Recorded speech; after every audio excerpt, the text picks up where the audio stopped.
Hi, Ryan. Hi, Rachel. How are you? Well, Strange? sure. Secretive of my soul. I'm okay. I've gone through an experience that many have gone through. A Byron episode is the experience that I'm reeling from, and I need to just unpack it. Yeah, this is more of a therapy session than a normal record. But how about yourself, Rachel? How are you doing on this fine day? I'm coping with the atrocities of my ancestors. What did they do this time? Rachel? You know I can't. What was that? You know I can't talk about it. That's right. Rachel's from a very bad line, the British. So we are here today on this podcast known as YumYumPodcast to talk about an episode of Babylon 5, a series near and dear to our hearts, and we are rewatching it, revisiting it, and reviewing it. So that does mean we are coming at this from a spoiler perspective, and we are making our way through the 5th season, a season that many people hate to love and love to hate. And we are in the midst of the Byron arc, the infamous Byron arc. We're here!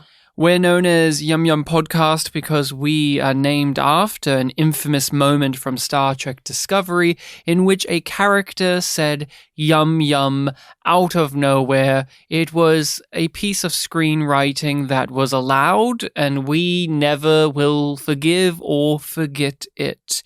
No. And we love to look at the brilliant writing of the DVD descriptions for shows that we cover for the most part. And Rachel, you hold in your hands the written words, the words that JMS, the creator of Babylon 5, himself penned for the DVD descriptions. We don't know if that's true, but we haven't been proven otherwise. So he wrote much everything.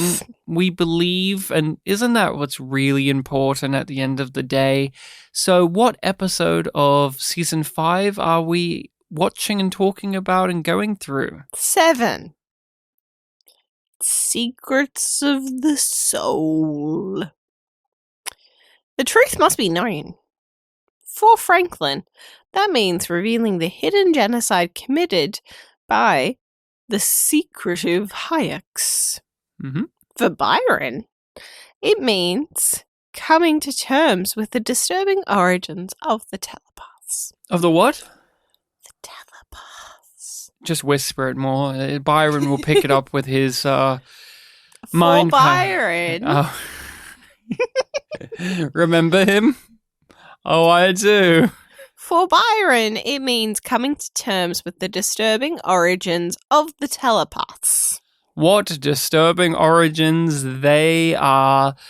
Who in this episode possessed YYE, Yum Yum Energy? Rachel, who is a character that could have said yum yum, lick their hair, throw their hair, lick their hair and throw their lips back, sure. Ooh, Byron. You think it's Byron that had YYE in this? Byron's an easy choice. He always brings an oddity. Byron's oddity, yeah. Yes. It's the lost Greek fable, right? If I had to pick a specific moment where he was bringing YYE, him experiencing the death while in the jail. Oh, I felt like yeah. that There was that overhead shot between like a grate, and he had his hand through his hair, and he was giving an evil glare. That was prime real estate for it, and I think it's an easy choice. It's the safe choice. I have another contender, but let's hear from you. I only had one. There was only one man brave enough to stutter his way through saying yum yum, and that of course was Peter. He's special. He's a special case, that Peter. He's like one of the apostles. Peter, the one who has telekinetic abilities, he would say it with his big fucking piece of bread that he had. Oh, man. His baguette that he was carrying, or whatever, his beret that he had on, and his little French accent. No. It's Peter, the stuttering telekinetic of Byron's newfound colony. And when I say newly found, it's still fresh, and more people are coming to the station to join it. So that is my only pick. Okay. But you have someone else? My other pick was one of the other telepaths. But just because of her hair. Oh, the grey-haired lady who's young looking? Yeah, you've thrown me off with Peter because I was like, oh, yeah. Show us your special gift, Peter, as he lifts a bowl in the air. Ooh, and not a metal bowl. You know how we all have metal balls that we just carry around to hover? It's just like the Jedi balls. Sure, yeah, the Jedi balls. You know, they were celibate, so they weren't allowed to use them. The balls, that is.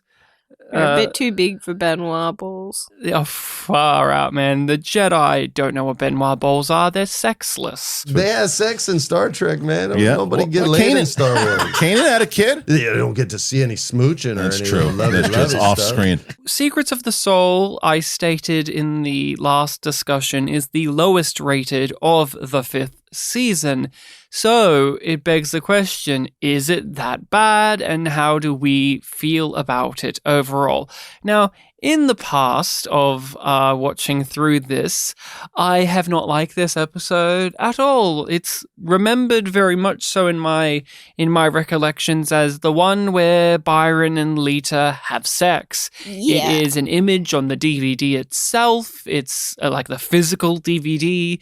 It's in the booklet. It's something that you never forget. It made itself known. Because it's the only time B5 gets this explicitly horny, and so it does have that factor, but the rest of it is this dreary, boring thing where none of the characters are really in the episode and you're focusing so intently on Byron and his group. And so I have not liked that story, so I have not liked this episode, and I have mixed opinions on it now as a piece of entertainment and as a story and as something in the B5 catalogue.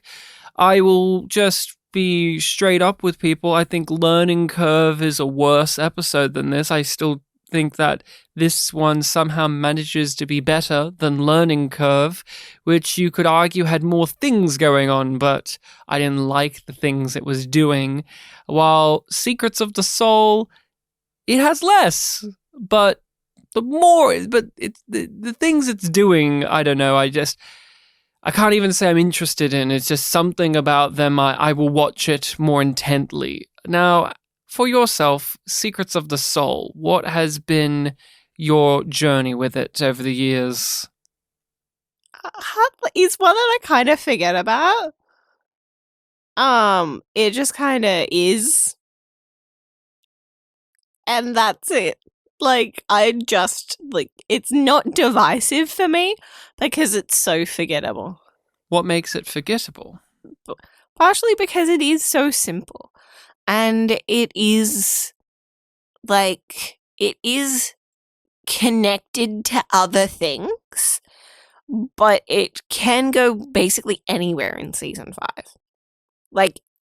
You know what I mean? It's just like if you change a couple of lines in Franklin's... If you didn't have the last scene. Monologue and, the last scene. It's just like, okay, so Byron's doing weird shit. He's been doing that the entire time he's been here. People don't trust him.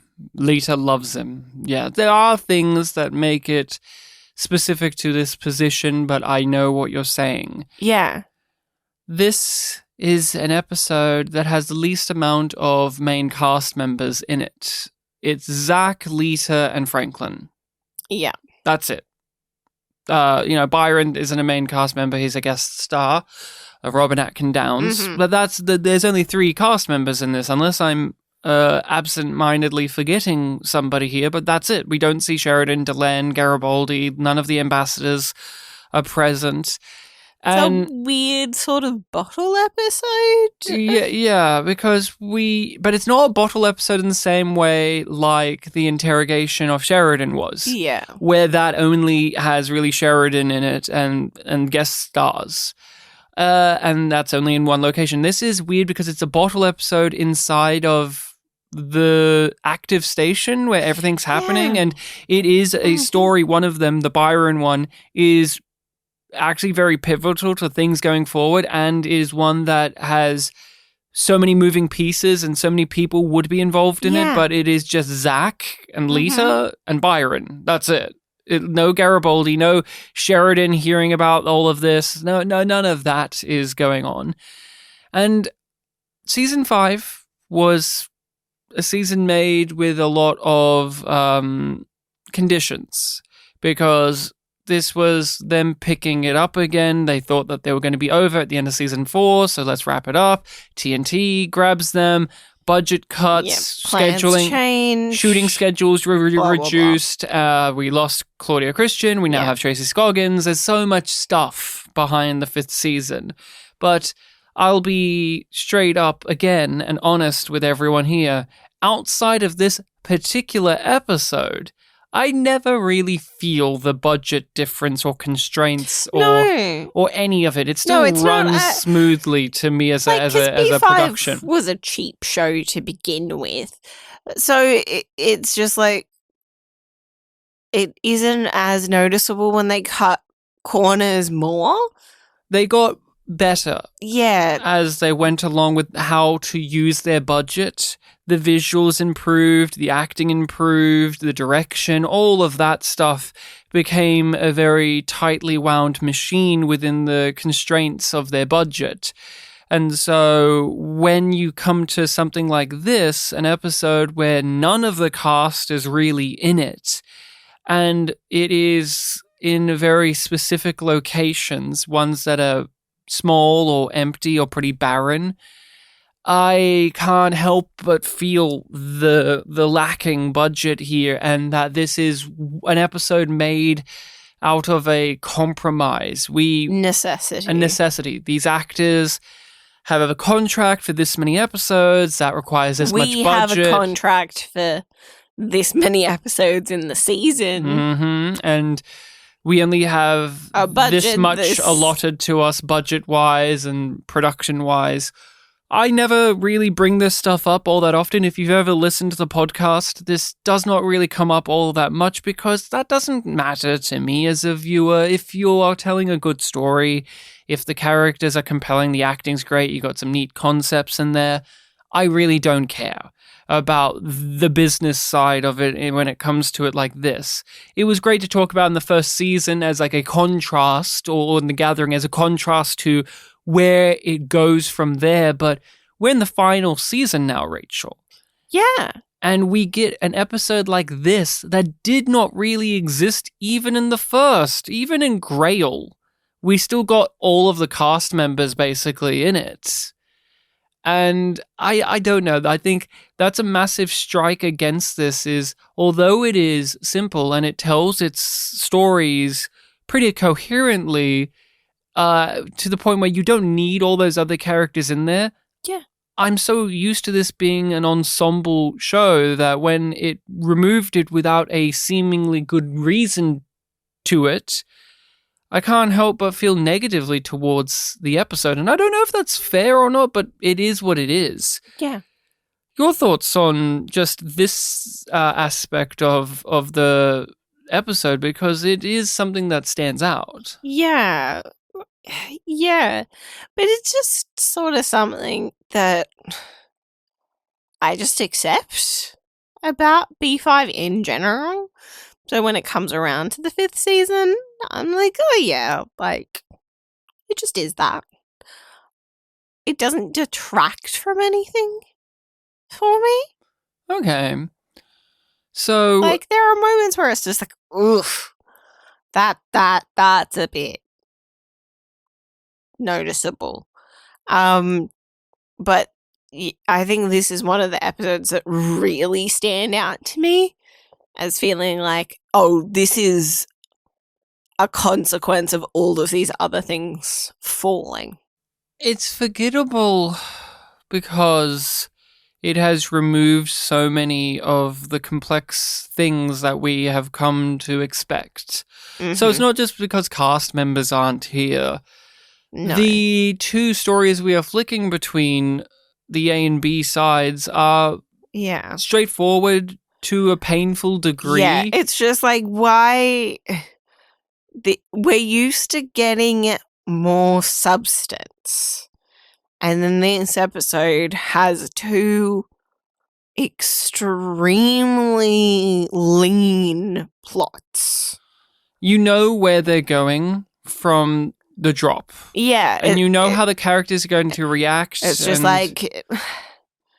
This episode, more than others, it just feels like...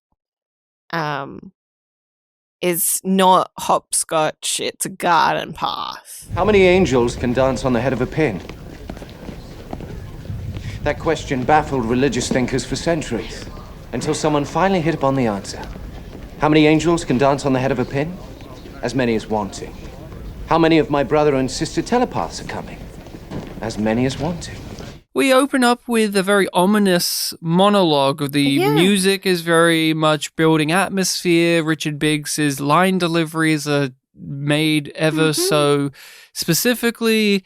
And you realize it's because it is tricking you so that the gag pays off, because he is now in charge of gathering all of this medical information for the Interstellar Alliance, and he's talking and working with the Pakmara, or as stated by Phil Lamar. No. Excuse me, as stated by great voice actor Phil Lamar as Dr. Franklin. Excuse me, shut it. No. As he says, Pakmara. I said no. Oh, I didn't hear you. I think you should have said it a few more times. Should I have said it louder? And bigger. So the Pakmara here, and they've always been a joke character race. Like, hey, it's the carrion eaters, and they're gross, and they stink, and they do stinky poo-poos. And so, hey, let's find out more about them and why they can eat so much and they can withstand so much and what they can't. The bacteria. They can't eat fish. And so they ascribe a holy meaning to that. And I thought that was actually very interesting, that we get to see them and hear from them, and that they have a religious... Gotta love an alien that talks through an orb. We gotta love aliens that talk through orbs. And when you go back to their first appearance in season 1, when Garibaldi was like interrogating them about eating the Minbari leader, if they did that, they were, even though they were speaking through their translator, they were quite eloquent in saying, "Fuck you, leave me alone. I don't have the same customs as you, so don't harass me just because of prejudice." And in this episode, they're also eloquent in that way of like, hey, we don't eat these things because it doesn't go with our customs and how we work. But they have a nice rapport with Dr. Franklin, and then the joke is he gives them a thing and it spits it up on the glass. Oh, it throws up. Oh, it throws up in a like projectile vomit. It's very like, cartoony. Don't say spit up. It's not like a little baby dribble down. It's across a room. And Richard Biggs does like a genuine shock reaction, like, oh my God. And the funniest thing about this scene is not actually the scene itself, but the original TV spot for this episode. On our YouTube page, we do have a YouTube page. We uploaded all of the TV spots for Babylon 5, so the little teasers and commercials that were available on the DVDs. We uploaded them on YouTube, and the TV spot specifically for this episode and this moment here is honestly the funniest thing that Babylon 5 has ever put out, and it's the promo for the episode in which the voiceover narration is lying as usual, and saying like, Dr. Franklin stumbles across like a medical mystery or something, which is true, but they're pairing it with this scene. Has nothing to do with the vomit. And it's hard cut to the vomit happening and him going, ugh, and then it just cuts to something completely different. And it is just so funny. The editing, the comedic timing of that TV spot is great, but it's even funnier knowing what the actual story Dr. Franklin is embroiled in is nothing like what it is being illustrated in that TV spot as. So check that out. It's a great time, but Franklin is stumbling across some medical stuff. He's asked to talk to all of these alien races, and so he goes to the Hyaks, a race that we haven't talked to before, but we've seen them a bunch. Yes. Familiar faces, not familiar voices.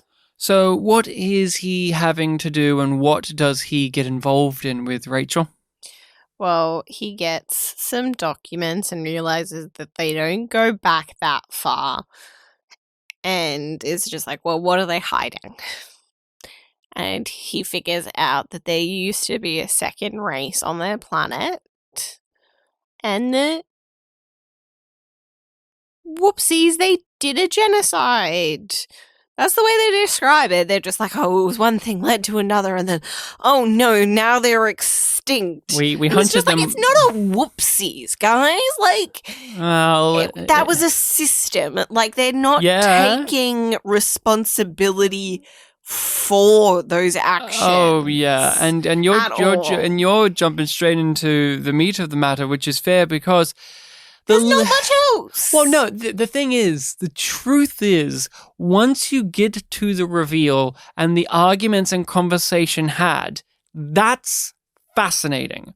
I'm it's so a question curious to ask, and the way each one of them handles it, you can argue to the end of time. There's many people who hate Franklin and how he reacts to this, but the thing is, that's 2 seconds of his story.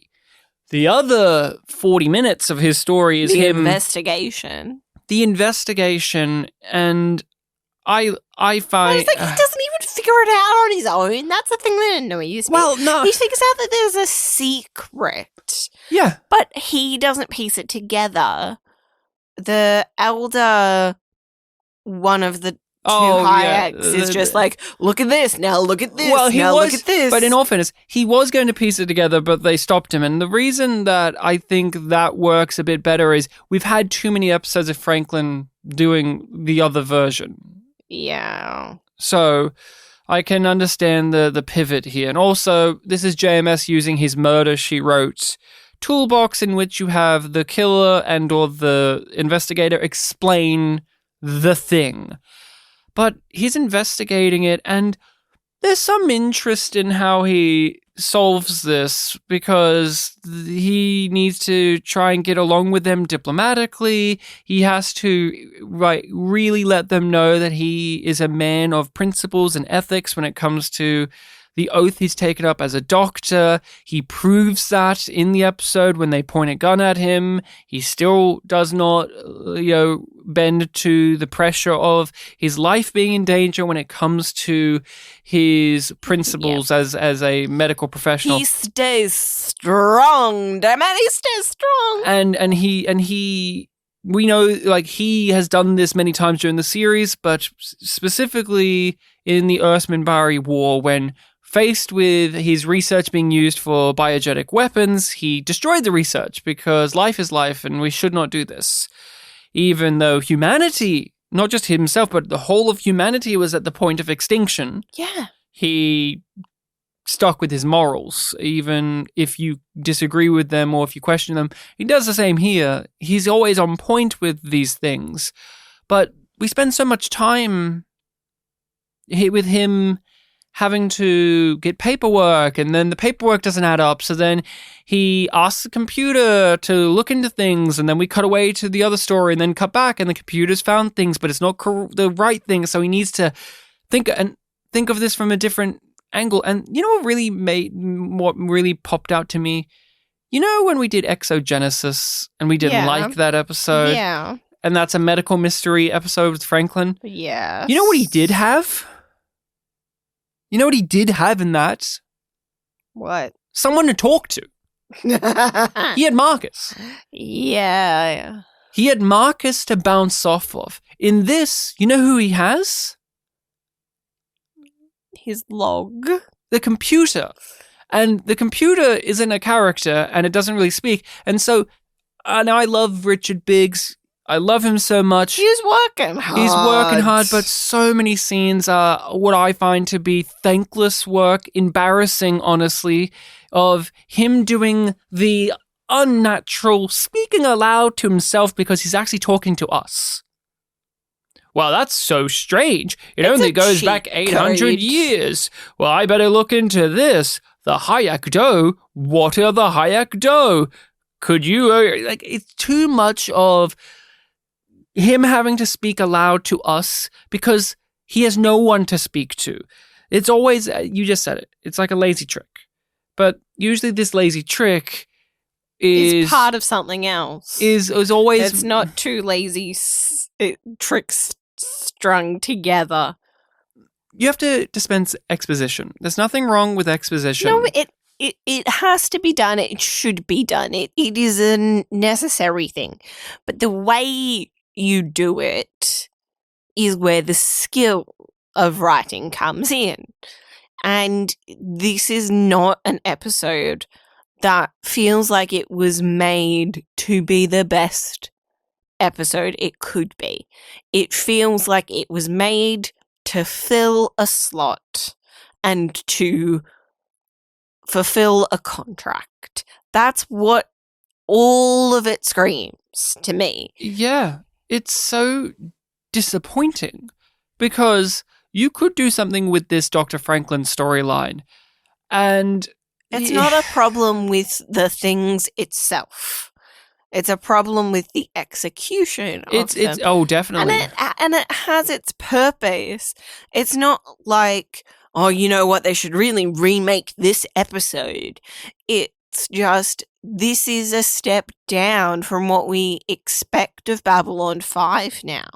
Oh, and this story doesn't matter.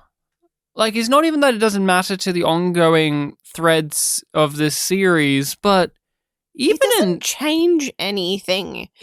For anybody really, except that the Byron's telepaths know that the Vorlons created them. I'm specifically talking about Franklin. Oh yeah, the Byron stuff actually matters, and we will talk about. But specifically Franklin, none of this matters, and it's not just because of continuity, blah, and the Hayek will die.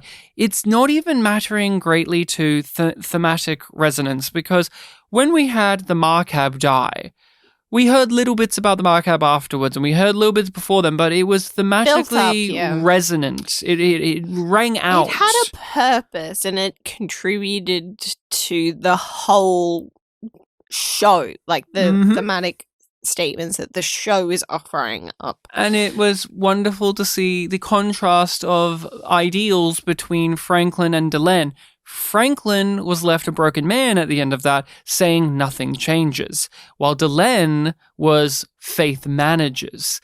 Here, there is nothing like that. Not really, not strongly, and it is sorely missing him talking to someone, because even in the Markab episode, he had Lazarin to talk to. He had the whole staff of doctors to talk to. He had Sheridan to talk to. This is just so sad to watch Franklin be in a story where nothing really progresses, and in part it's because we don't really learn anything new about his character and or experience anything about his character that we haven't already done before. He isn't challenged. We know that he's never going to bend those principles. That's not the kind of person that he is. And if it was an interrogation of whether that still holds true under pressure, that would be something. But we know Franklin, and we've seen Franklin in very similar situations. So we're not worried about that. You helped hide the truth about what happened by revising your history. cutting out the parts you didn't like. Now, as far as I'm concerned, that makes you an accomplice after the fact. It's our shame. We won't have it exposed. Well, that's your choice. But what it means is morally, I can't help you. We never experience the Hayek culture. We just get an exposition dump at the end and a moral dilemma and or argument for 2 seconds, and then we move on. Yeah. When the and then it's Markab were done. here, or even in Believers with that race, the whole episode kept telling you and showing you and making you experience the cultural It was mindset and belief and layered up. You looked at different angles. yeah, and this it is. We know they're shifty. We know they're shifty. They have a what did they call it? The old rule, and they had a specific term for it.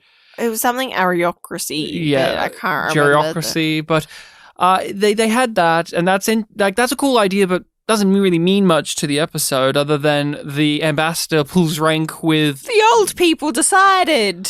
the elders decided, and so we can talk about Franklin's choice and the reveal and all of that, but I feel like it's dishonest Yeah. to make such a big deal out of it because that's so little of the episode. But it is an interesting, it's an interesting dilemma for him to be thrown in and to show us how far he's come, but also how far he hasn't come as a character. Because this is the inverse of Believers, where he was told, do not interfere with the culture, and he did. This episode, he's told, please Please save us. Please save us. Please interfere with our culture, but also don't do things. And he just rejects it and says, no, I cannot morally be obliged to do this. And even if I did, it would require you to come out in the open with it. I can't fix this on my own. Or even in my lifetime. Yes, and it's... But we can try and give it a start if you're willing to. And they say no. They basically say, yeah, but also... No. You know, they kind of say, yeah, we will, but... You know, we want to come across as good. It's about appearance. Not a great time for us to do that. And they did ask him to forgive them, and he doesn't need to. That's the thing. He doesn't need to forgive them. That's not the person that they should be asking forgiveness from. No. They should be asking not only from the dead, but they should examine themselves because they've... Yeah, they need to change their opinion on their history if they want to move forward. I'm so keen to talk about this, but also I'm disinterested because the episode doesn't seem interested in it. Doesn't do, basically, it's just a leaping off point for hypotheticals and consequential philosophical discussions. It's not going to be us discussing the episode because the episode doesn't actually deal with it. In my eyes, this is JMS had a really great zinger for Franklin to use, and then he wrote a story to get there. That ending line of his is one that's so well realized for Franklin as a character. Not saying you have to agree with it, not saying that you have to like it, but it is in line with who he is. It's very Franklin. It is so Franklin about how, I can't forgive you, the Hayek can, but they're all dead, and it's so on brand for him to have that judgment, and I appreciate it as a thing of him being that character, but the Hayek are a nothing burger. They are a race of people who lie, and they committed a genocide, and they hid it until it is now hurting them, and now they want to come across as the victims themselves, but they're the victims of their own doing, and I feel no sympathy for them. Oh, these guys weren't born when it happened, but you perpetuate the lie. You perpetuate the mythos. You specifically are members of the government of your society that keeps saying that what you guys did was not bad. And even if it was so long ago, there's nothing that can be done about it. A lie of omission is still a lie. If they really felt that way, then they would have come out about this earlier so that they could treat the medical issues going wrong with their people right now. But instead, they kept their lip sealed because they actually do care about the shame and how they come across morally. An interesting byproduct that I'm not sure that the series itself is really aware of, but I'm going to give it the benefit of the doubt and say it is. Yes. Since the Franklin story is so typical of the character and so aware of how upstanding he finds himself, I'll say it like that, because I know there are people who really don't care about Franklin, morally speaking, but he finds himself that way. Like, he will do anything to his convictions. There's an interesting byproduct that happens of when you have Byron's story happen, and he treats Franklin with disdain. He says, your kind did this violence. Yeah. Your kind, you people, and your violence. And he gets mad at Franklin for not personally being the one getting his hands covered in blood. Yeah. And I know that that's there for a reason, but I think it is just so great when you look at the other story where it's like, no, we know Franklin is like unabashedly someone who does care. So when you have Byron, who's in this very complex storyline about perspectives, about trying to do the right thing, that he, without even a doubt, and he never backpedals on it either, thinks that Franklin is one of the most morally detestable people he's had to come across on Babylon 5, when even in this episode, Franklin's been the one, the only one on the station that's helped them. What's Byron's fucking problem? What does he want? What does he fucking want? Like, Lita's getting medicine from Franklin. She initially was stealing it, but then she struck up a deal with Franklin. She told Byron this. They've talked about it. They've done stuff. He has been nothing but courteous. And when even the slightest thing goes wrong for Byron, he keeps using Franklin as someone to shit on. Why? Well, like, this is the thing. It's like, do you want Byron to be sympathetic in any way? Or do you want me to hate him? Because even you're making me hate him, and I don't know if that's what you want. Because even if, say, I personally hated Franklin, it doesn't make sense. Like, him being like that to Franklin makes no fucking sense, because Franklin's the only person who's helping him. The only resource on Babylon 5. Like, Sheridan's given him the space to live in and all that, but Sheridan hasn't done jack shit other than demand stuff from them. Franklin is actively helping and supporting their community. And asking for nothing in return. And they're the ones that keep on turning up to him and being like, what the fuck are you doing? Why aren't you helping us? Lita stealing supplies and Byron being an asshole to him. In this episode, it's just like... And the first episode. Are you trying to destroy the very few allies that you have? And it's not even through ego or malice. It just seems through sheer fucking ignorance on their part. Like, I don't even think they're aware of how they come across. Oh, no. I think they're too arrogant. I don't even think there's arrogance. I just think they're too juvenile. They're like children. Oh, yeah. And you don't get what you want, so you shoot someone down like that. And this is where I'm going to drop my big thing about the Byron arc, okay? I've said it briefly in the past. I think the Byron arc needs to be longer for it to work. And I think it needs to be longer because there are so many obvious complications that would form from it that aren't here. The big one, and this is a big one, Franklin should be a huge factor in this story.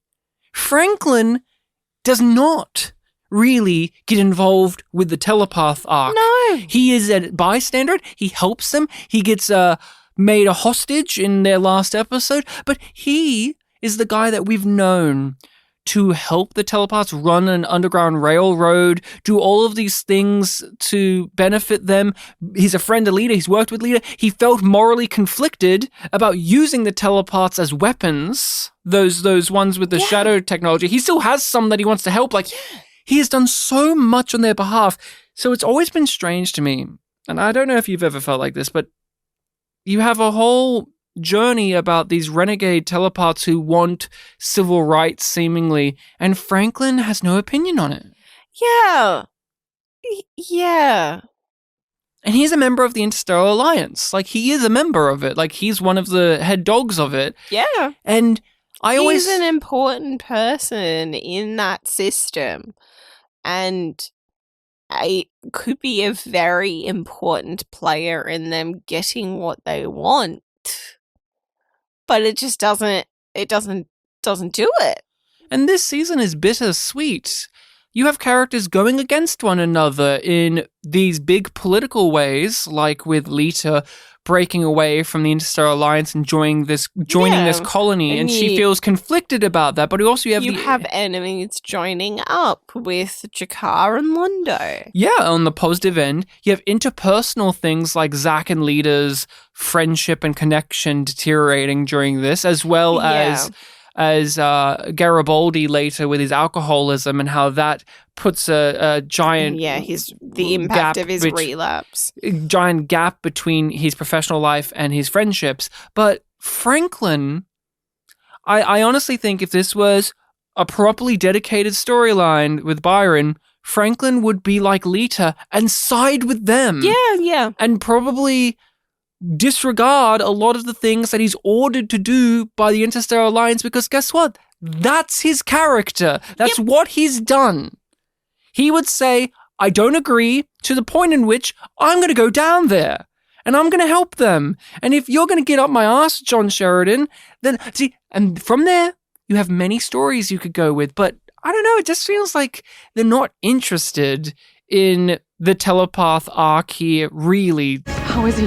Not good, but I think he'll live. Why aren't you working on him? Look, I've got my best trauma team handling his case. Right? If they can't handle it, nobody can. Now, do you know what happened? Yes, he was attacked by one of you for the crime of being who he is and what he is. What did you feel about the way this episode handled the bigotry of the telepaths, both in terms of they have bigotry thrown their way, but they also throw it right back? What do you think? Because that is an interesting way to play it, because instead of just making them they're the group that just have bigotry and they're pure, they are making sure to have an extra layer of nuance there of saying, well, they would also have hatred right back. That isn't uncommon, and that isn't something that wouldn't be founded in a group that have been persecuted the way they are. What do you think about how this episode goes about the telepath bigotry? It's messy because it wants one thing, but it does another. Because, as you pointed out, it wants us to empathize and sympathize with the cause and the idea of this being a civil rights issue. But it wants us to understand, but it doesn't want us to side with Byron. That's what I feel like the show is trying to make me feel. So it's pulling itself in these two directions, and it just doesn't land either way. And I think I am aligned with you. If you keep this in, it needs more work. It needs more time. It needs more people involved in it. Where's Lockley? Where's the Lockley at? Does she have an opinion on this? I know she will, but where is she? And you've heard about the X-Men problem. We talked about it on our Patreon when we did the X-Men movies, which is the X-Men have been labeled by some of the writers of the X-Men and fans of being a great tool to tie to marginalized groups, but that doesn't really work. You can't have the X-Men be a metaphor. Actually look at it. You can't have the X-Men be a metaphor for gay people, because gay people can't set other folks on fire with their brains. You know, black people can't just walk through walls and kill the president. Like that's actually a thing. That's a problem with the X-Men, right? Like that's a thing where it's like you try to make it an allegory for racism and like groups like this that have been persecuted. But the problem is X-Men and mutants have superpowers that are scary if you want them to be. And that's the telepaths. The telepaths have mind powers that are scary. And they use them for evil in this episode. Like, if you upset them, they will come over to you and basically lobotomize you with their brain or set you on fire with their mind. Guess what? That's not how it really works. You know, like, you could say, oh, if you upset a persecuted group, that persecuted group can come over to you and beat you up or hurt you. Like, yeah, sure, but it's not in the same way. Like this is not, and this is the sci-fi thing, right? Like this is the science fiction angle to it, but their existence isn't a weapon. Babylon 5 lives in the gray sometimes. It doesn't like to have black and white, and that can be really great. We've had hundreds of hours of discussion about it at this point, but maybe I'm just too simple when it comes to this, but with the Byron arc, I kind of want to feel good about any of the sides involved because I leave this episode and I fucking hate every one of the people involved in this crisis. I don't like Lisa.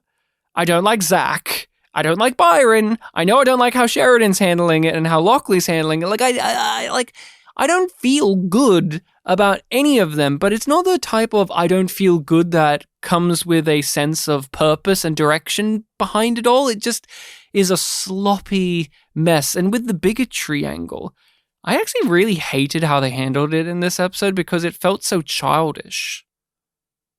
It felt very childish when you had them at the gates and the guards all standing there overtly saying slanderous things in the way they are, and Zach's here, and you have Byron coming in, and he's giving them the whole speechifying of, well, I'll deal with it my way, and well, don't you worry, they'll have their paperwork in, blah, blah, blah, blah, blah. And it's like, okay, you've stacked the deck there, because obviously the guards are the bad guys here.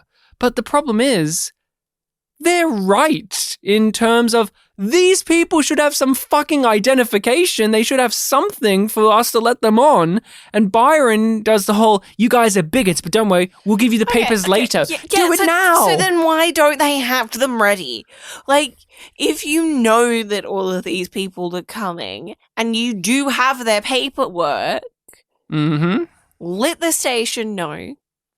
Work with them. Work with them. You are an official representative of your people, right? You're making a colony. You want to make a whole planet of you guys and live a certain lifestyle. Like they really go hard on that of Byron's teaching us this and Byron wants this and he has a dream and he has a cause. But the fucking straight off the bat, we have this incident because clearly he is not having any conversations with. He's not a good organizer. You know what's so hilarious? Garibaldi, who's not here, makes a greater effort than anyone at this moment in time to form a business and diplomatic relation with the colony. It was his idea to bring them in as spies and as gatherers of information.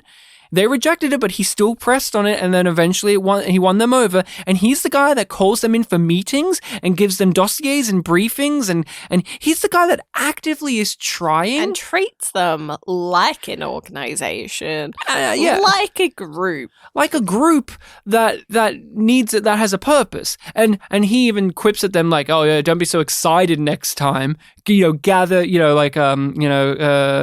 up all of your excitement and push it down." Contain yourself before you wreck yourself, because they clearly don't give a fuck. And Garibaldi is the bigot. Like, he's openly against telepaths, but he is the one.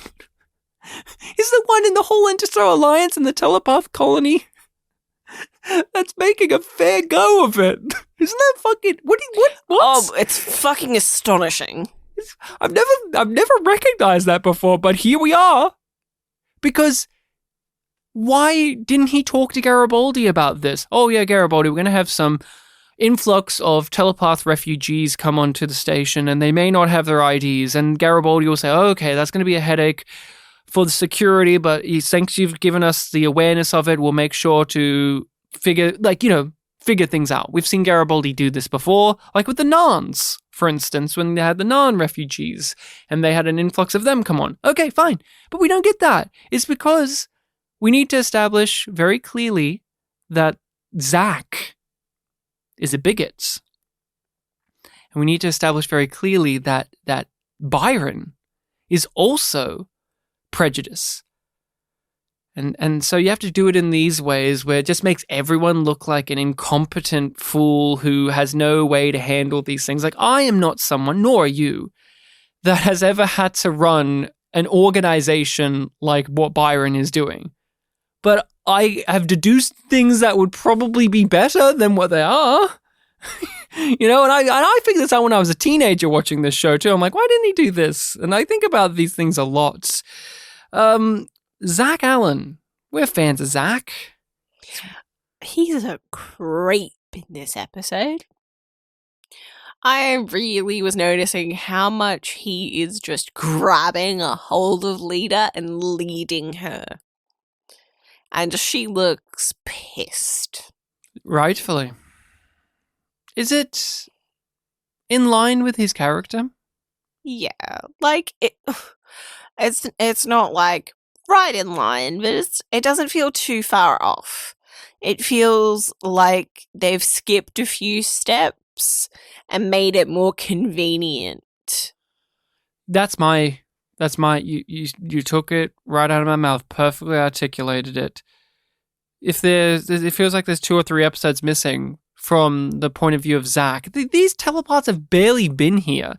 And he's already got issues with them that come across as if he's had to personally interact with them. But I'm trying to recollect, like, how often does he have to interact with these guys? Not really that much. It's Garibaldi who's had to interact with them hands-on.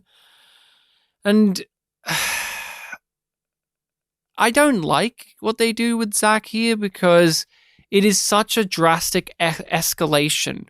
And it's only in service of pushing Lita into Byron's arms rather than making any actual insightful commentary about Zach Allen as a character and why he feels this way and like how much of it is the fact that he's jealous of Lita and how much of it is of him being a cop. And the third one that this episode really pisses all over, but it still is held true, which is how correct is he to feel afraid of them? Because he's afraid of them as a security risk. And in this episode, he's just proven right constantly.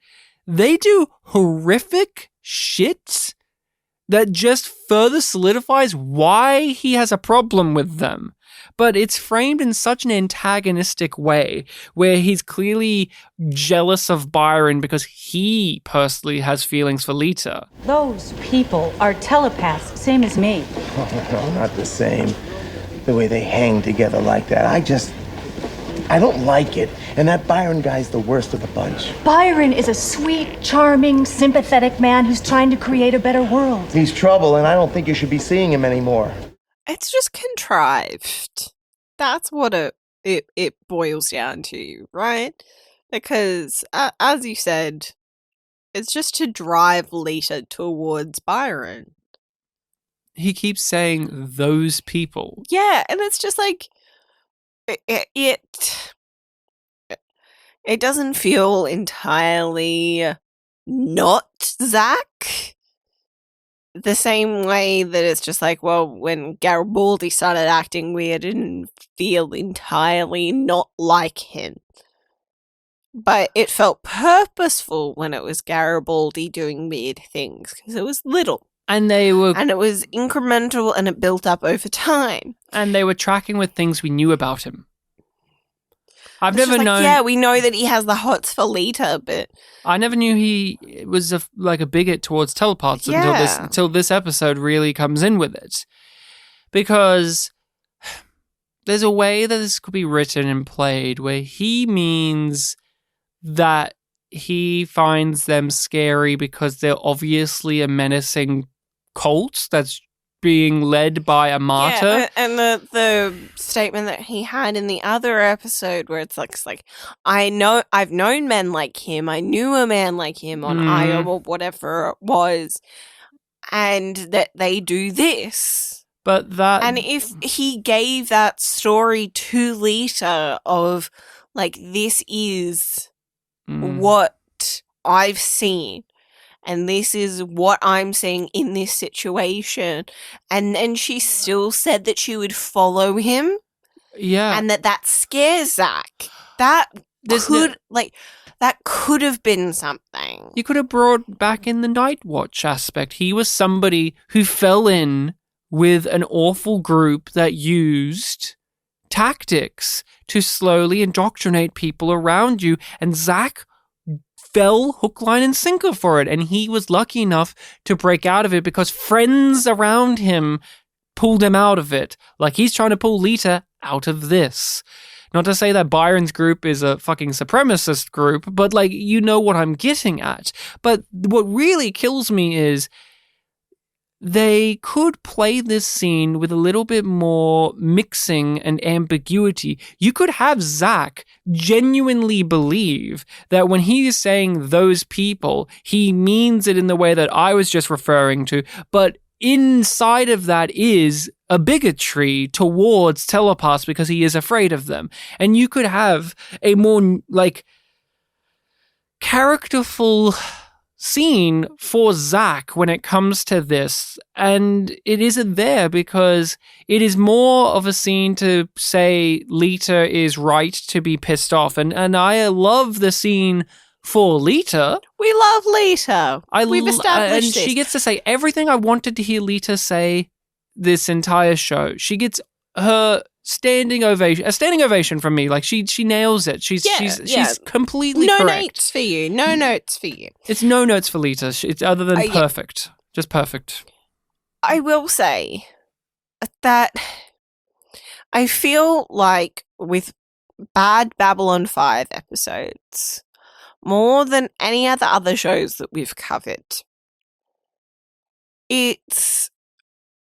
I know that it's a bad episode, and I know that it's clearly going to be a yum when we talk about the possibilities of the episode more than the episode. Oh, of course. Because we keep on straying into what could have been. Because there's potential in these ideas. And if a show gets to the point where there is no potential, we stop covering it because we can't dig into that yes, any I agree. deeper, which is like what I think was a major reason why you agreed to stop doing Picard, for example. Oh, yeah, and it was miserable to watch. Yeah, but it says a lot that we can talk so much about what could have been with Babylon 5 while still sounding optimistic.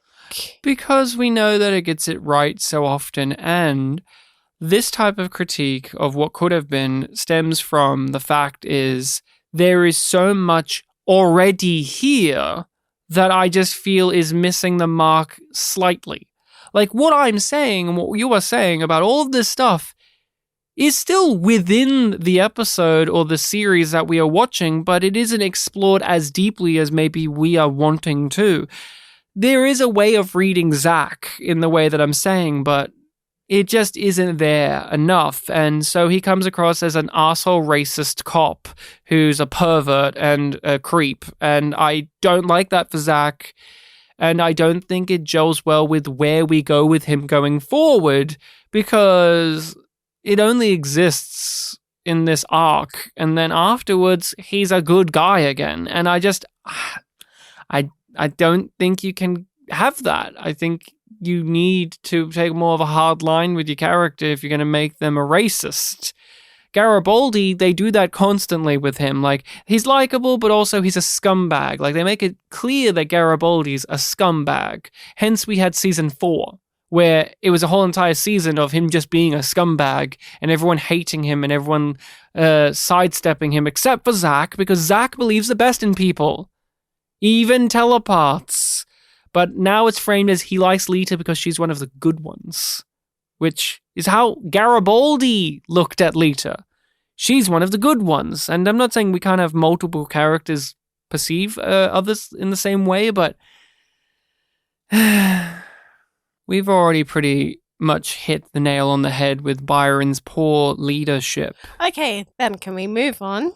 Well, I really need to hear from you about how he thinks he's been a really bad teacher and that he could be better, because the plot line with him is him and the telepaths getting in a bit of a scrap with some local crims, or just homeless people, honestly. They're just homeless people who rightfully don't like the telepaths because they're getting all of these privileges and help from the station while they, the homeless people, get nothing other than disgust from everyone. And, fair.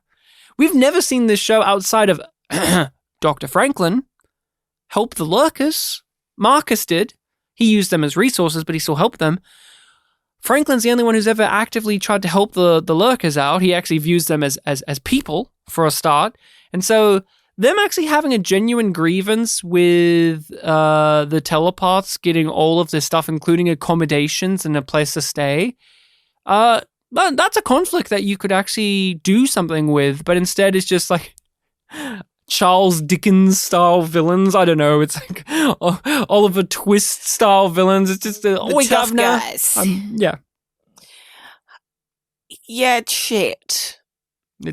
It's shit, and it isn't the quality of the idea that is the problem. It is the execution of it, and that it just feels contrived. I don't like that Babylon 5 victimizes the homeless and vilifies them at the same time. They are this mob of people that are inhuman and villainous to the and Trace. Yeah, we just had Trace, and he was just a thug who was fucking up down below because he's a piece of shit. We had Exogenesis, where it's like they're losers who should be possessed by bugs, and now we have this where it's like they are framed as evil. They are framed as people who should rightfully be set on fire or killed because the telepaths have a point. It's like, I don't know, but like, does Babylon 5 hate the homeless, like the show? I don't think it ever really has like much of a positive thing for them. They're never characters. They're just an entity that exists to let you know that this is a different type of sci-fi show. Like, our utopian future isn't actually utopian because we have homeless people on the station.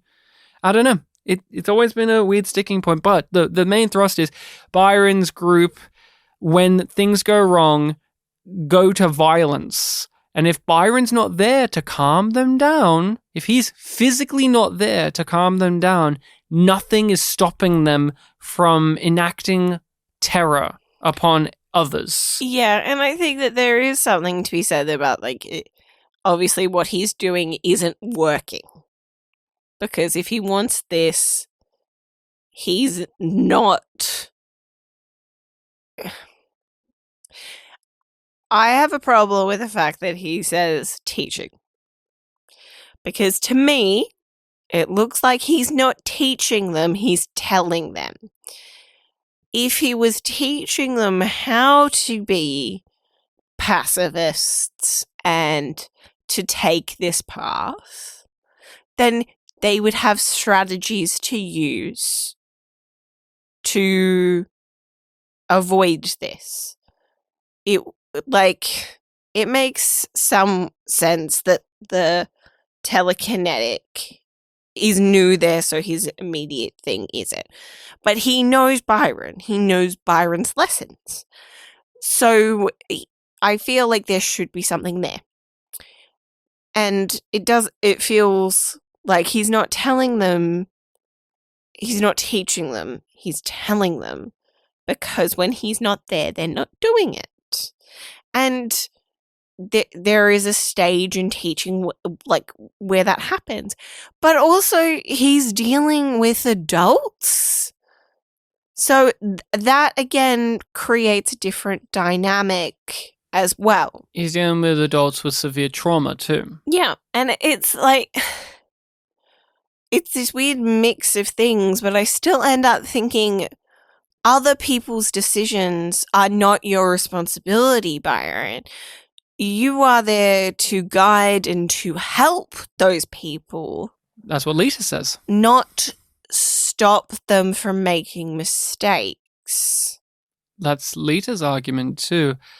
Two problems I have with Byron's leadership. And first off, I'll say I do appreciate that the episode is clearly aware that Byron is not a great leader. He feels burdened by it and guilt about it, and he knows that what he's doing isn't good enough. Lita calms him down and says, like, no, what you're doing is good enough, but you have to realize there's only so much you can do. But my issue is, one, we've never seen him teach them anything. He leads a song. That's it. He hugs them and he's there for them. But when we get the tune of that of the song, yes, but we never see him sit down and have a lesson or Boltar style. Yeah, we never see him do a Boltar, from BSG. But we never see him do what Jakar does later this season or anything. Like, we never see him have a sit down. So we don't have a frame of reference for what he is teaching them. All we know is they're creepy. All we know is he is an arrogant man, like how he interacted with Garibaldi in a previous episode, or the whole, one is that better than three? And you could say that was a teaching moment. Like, he's teaching them not to do violence, but to use this pacifist approach. Okay, I'll grant you that one, okay? But still, it doesn't meet up to the point I'm saying. But the second thing is, and I'm going to throw this to you because you're a teacher, he makes it that they can only rely on him. That's his thing of they have to, there's only one person that can teach them. There's only one person that can lead them. There's only one person that can hold it all together. There's only one martyr. There's only one man. And so if he's gone, it all falls apart. Yeah, that's a very bad way to approach teaching.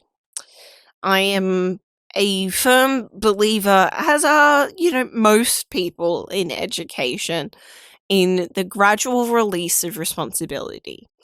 As you teach somebody a skill or help them understand something, so developing knowledge or skills, you give more help at the start, and then you gradually increase the level of independence in which they have to do the task, based on their abilities and the instruction that you provide, so that they learn how to do it on their own. That's an essential part of teaching. It's not their fault. I should have taught them better somehow. He was a violent, dangerous man. I can't condone what they did, but I understand it. You did everything you could. Then I must learn to do more. Lita loves Byron, and she is now going to follow him into hell, and she is drawn to him because he has a cause, he has a dream. He doesn't just talk the talk, he walks the walk. And she's so enamored by him that she makes love with Byron. And we know what happens when telepaths make love. This was set up in season 1. We see it get to be paid off in the 5th and final season. JMS loves the idea of telepathic sex to the point in which it's shown up in a few of his works, most obviously Sense8, in which that's kind of the hinge of the entire series of Sense8 is telepathic love. And so I don't like that she's making love with Byron, and I don't like the scene itself, but I also like the scene as well in terms of this is how they learn the information that the Vorlons manipulated the races and made telepaths. That Lita, somebody who would never give that information freely, let that information out in a moment of connection and vulnerability, and that it echoed out to Byron and the rest of them. I often joke that Lita came so hard that she radicalized a group of hippies. But to remove any of the humor or the awkwardness of this being a sex scene, I think it's actually a good way of communicating this important piece of lore, and to have a flip of the tone, because it's this sensual love scene, and then by the end of it, it is now a group of people with Byron leading the charge for them to rally against the rest of our characters. Yeah. Yeah, and it does make a difference. It does make a difference that it's done in that way, because so much of this is trash. It's nice that something about it works. They brought back that the Vorlons made telepaths. And so what happens when the telepaths find out about it? That they were made to be weapons in a war that no longer exists. That they were made to be tools used by others. That they could have been normal, as Byron said. That they could have had lives.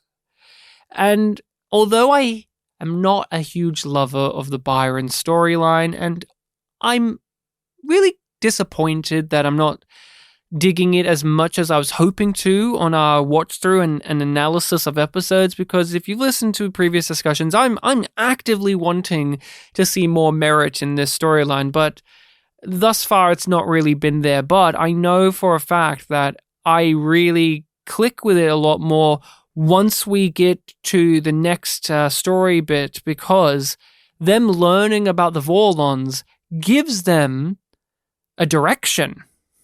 They have a purpose. Yes, it sparks them to go against the station in a way that they weren't before. They were being complacent and long-term planning that was very vague.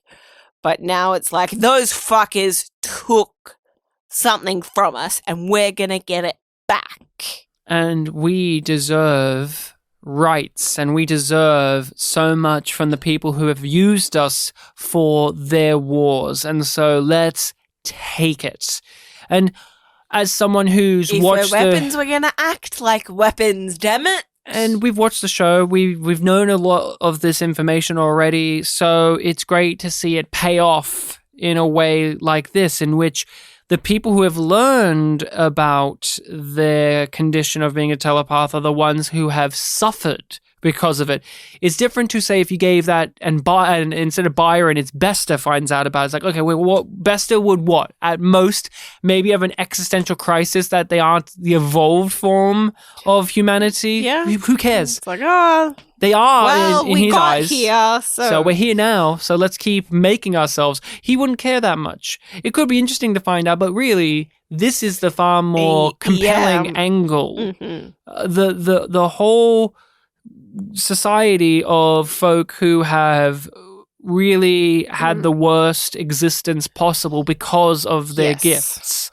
And their gifts were bestowed upon them without their consent by evil galactic aliens who have destroyed whole planets, and now they're gone. That they don't feel that it is a gift. Not at all. It's a curse.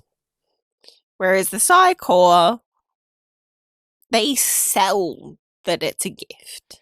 They need it to have a purpose, and since they didn't know what their purpose was, they've defined it for themselves as control, and as excellence, as Byron superiority. Says that they use the tools of humans.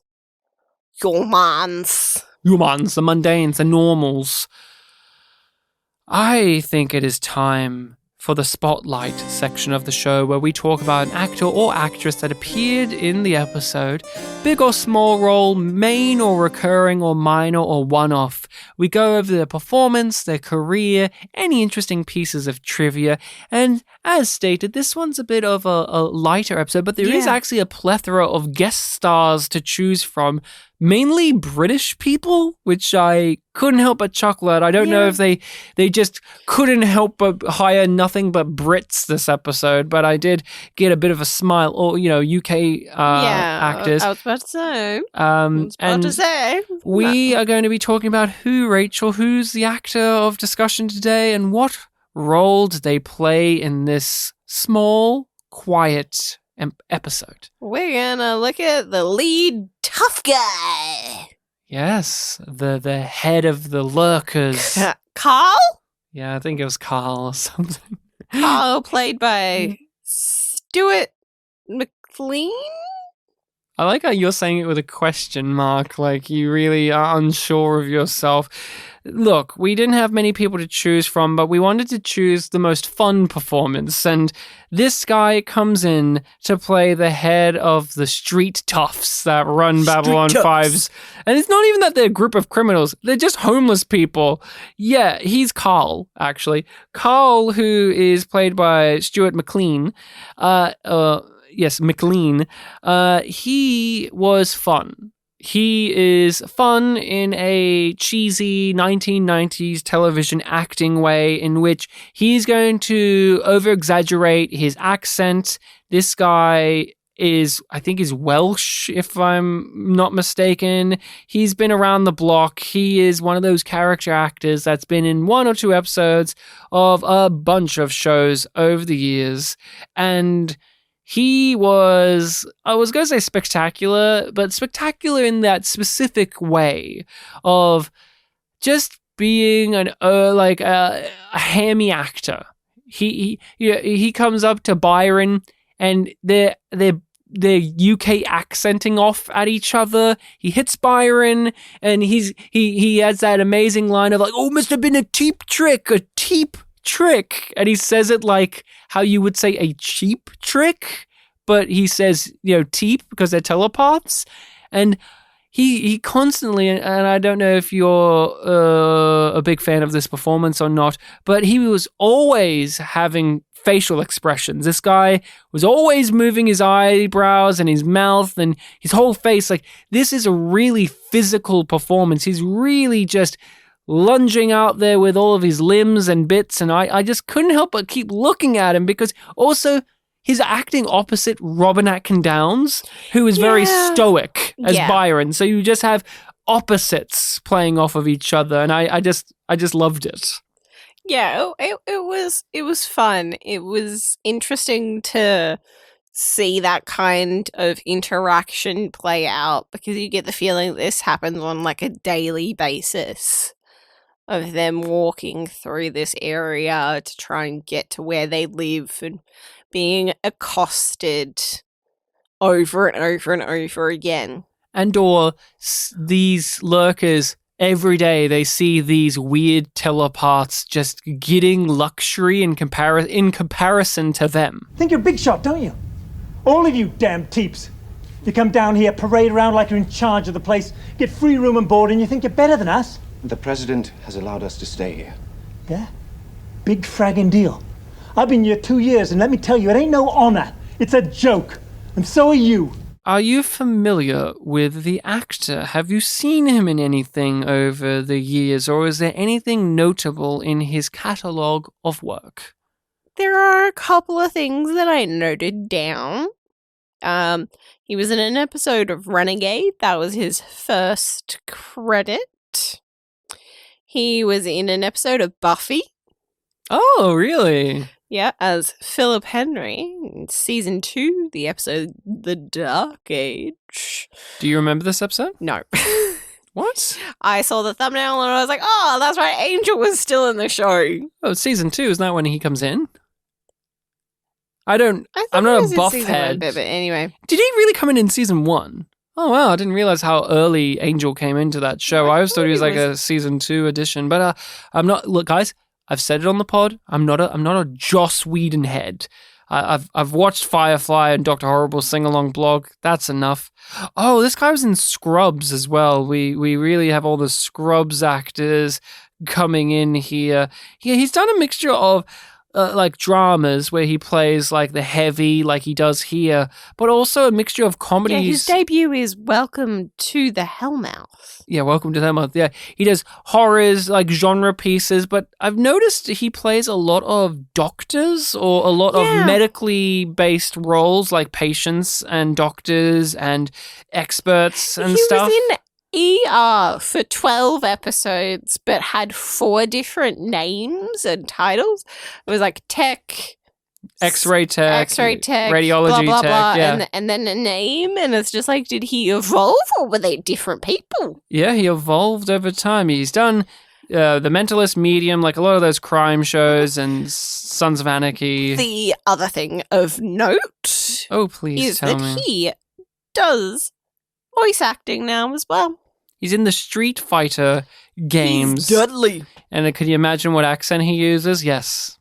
Yes, he does. You know he does. And he still does the Street Fighter games pretty much right now, even. He's still at doing those things. Recently, he was in Euphoria as a pay pig, which is weird. And It's Always Sunny in Philadelphia. And I do believe it would have been, I'm looking at it, where they go to Ireland. He was one of the bar patrons when they went to Ireland. So he's an actor that still does a lot of UK-based roles, but also American-based roles. And so he is one of those faces that you may not recognize, but when you actually go through his list, you're like, I would have seen him in something. He's not quite at the status of, it's that guy. It's like, I guess I would have seen him there. I guess his face is kind of familiar. Was he ever in Bones? So that way he could have been in 2 things with the guy who played Angel. I didn't see it. Who's the guy that plays Angel? David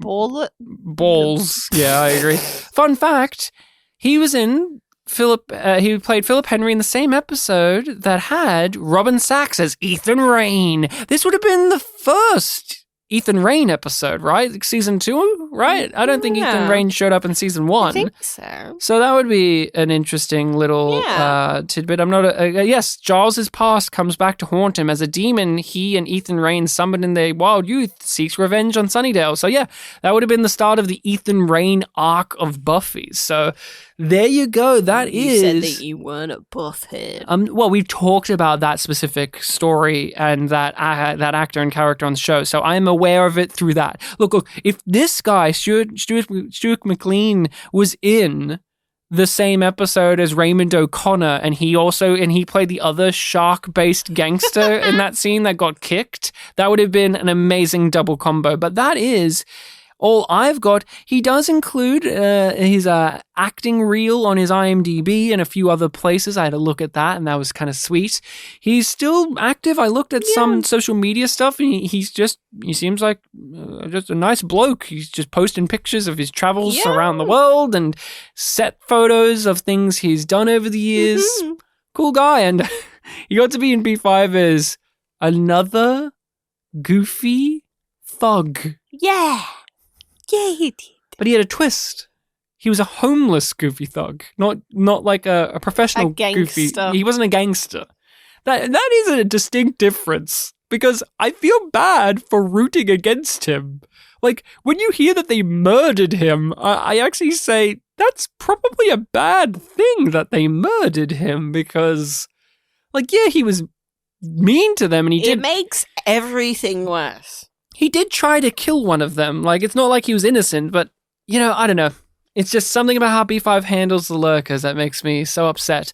And so, I'm going to have to give, on a scale of Yum being bad and Yum being good. Like it's even a question. This is a Yum. Yum. It's a Yum. Yum. But I want to know what episode of B5 we'll be talking about next time. On the next Babylon 5.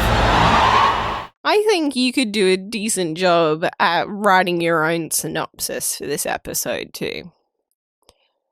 And I want to challenge you. I want you to give your best JMS impression and describe Day of the Dead.